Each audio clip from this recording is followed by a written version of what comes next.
Professor Williams. I'm a big believer in values driving one's work. How do you ensure students who engage in remote learning embody the values of Heriot-Watt University? So Jessica, thank you so much for your question. It's a really important question to me because as a university, we are a values-led university, and that means that we wish all of our staff and our students to feel the values we hold dear. And first of all, I think we want to build a community where people feel a real sense of belonging. So for our students who are learning through a computer online, it's far more than just a connection through a computer. We want to be able to connect you with others.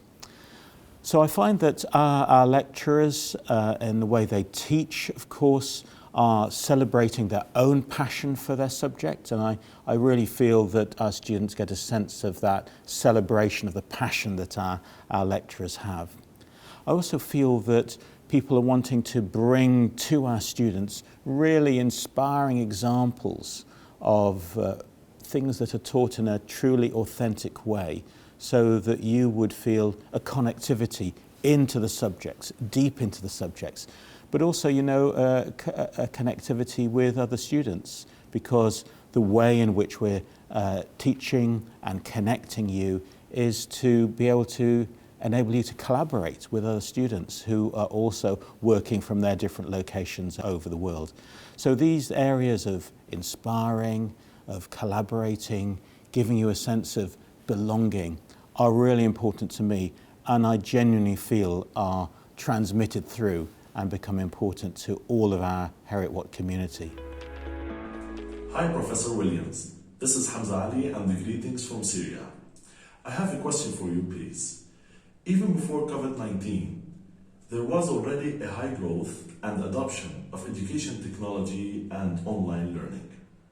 What do you think the shift to online learning means for the future of higher education? And specifically, how does that impact on the strategy for Heriot-Watt University? So Hamza, it's really nice to hear your question, and great to hear from you from Syria. It's really wonderful. So your question is a very good one, of course, because the impact of COVID has got everybody thinking about what is the future. And I always feel that whenever some sort of big event comes up in the world and people throw lots of ideas into the air and say, oh, I wonder what's going to happen. The answer, of course, to your question is what will happen will be what we need to do to shape education for the future, to meet future needs. And I don't believe we're going to be in a world where everybody will jettison conventional education, by which I mean attending universities that have physical presence. Nor do I think it's going to mean that everybody needs to shift suddenly. I think what it means is that it's shown us in the pandemic we can be flexible. We can do things in new ways and give more choice. And that's very much going to be the Heriot way. In our strategy and that we're following, actually I've got it here, it's called Shaping Tomorrow Together. That's really the essence of how we're going to respond to education. We're going to listen, we're going to think, and then we're going to organise ourselves so that we can position education to allow people to have the access that they need. Will that involve more online education? Quite possibly. But I think it will involve a greater degree of flexibility.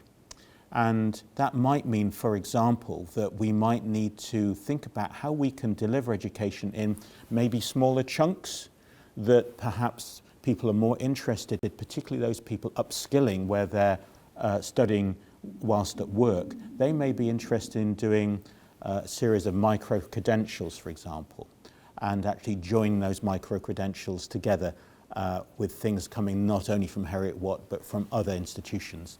So these are some of the areas that we'll be needing to think about in the future. But I think all I would say at the moment, we are really intent in making sure that we can provide education in a more flexible way, but of course maintaining a high quality, and of course maintaining an affiliation with other professional institutes. So in the areas that you're studying, in energy, of course, we're working with professional institutes to make sure that those institutes will fully accredit our way of studying.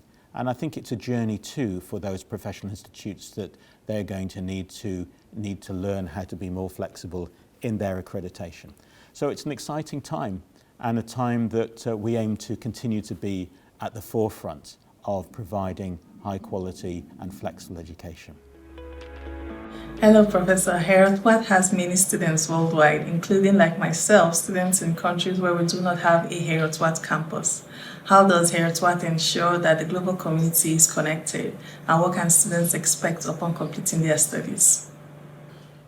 Okay, Ella, thanks so much for the question. It's a great background you've got, by the way. So let me talk a little bit about our community, because I think that's what's at the heart of your question.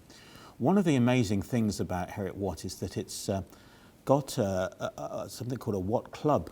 It was formed a long time ago. It's a student association, and it was formed back in 1854, a long time ago. And for graduates from the university, they're all automatically a member of this rather large global student association.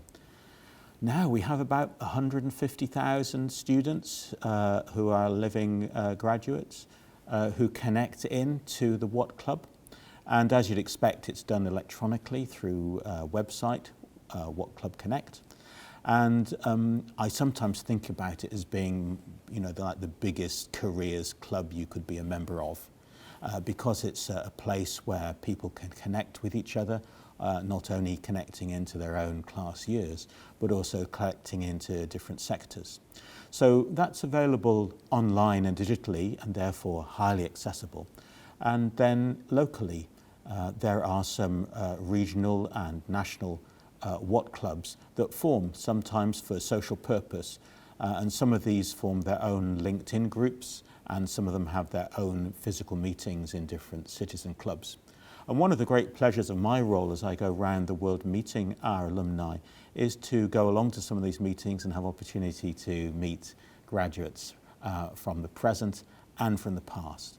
So I'm sure that you'll find that the Watt Club, be it physical or digital, will welcome you in and be a source of wise advice and also careers advice for the future. Because everyone wants success, and the Watt Club is a place where success is celebrated. So I hope you enjoy getting connected.